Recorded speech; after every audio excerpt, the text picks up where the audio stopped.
ఉదయం ఒక cup coffee తాగనిదే చాలా మందికి రోజు మొదలవదు. అయితే కాఫీ వల్ల రక్తపోటు పెరుగుతుందన్న ఆందోళన కూడా ఉంటుంది. వైద్యులు చెప్పేదాని ప్రకారం కాఫీ తాగిన తర్వాత రక్తపోటు స్వల్పంగా పెరగడం నిజమే. అయినప్పటికీ అది కేవలం 1 నుంచి 3 గంటల వరకు ఉండే తాత్కాలిక ప్రభావం మాత్రమే. కెఫిన్ వల్ల శరీరం చురుగ్గా మారి గుండె వేగం పెరగడం వల్ల అలా అనిపిస్తుంది. అయితే రోజు కాఫీ తాగే అలవాటు ఉన్న వారికి శరీరం దానికి అలవాటు పడిపోతుంది.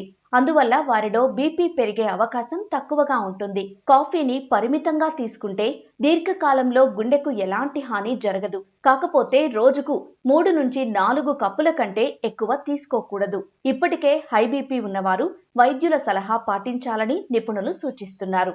కాఫీ తాగిన తర్వాత నిద్ర పట్టకపోవడం లేదా గుండె వేగం మరీ ఎక్కువగా అనిపించడం వంటి సమస్యలు లేనంత వరకు సరైన ఆహారం, వ్యాయామంతో పాటు కాఫీని నిరభ్యంతరంగా ఆస్వాదించవచ్చు.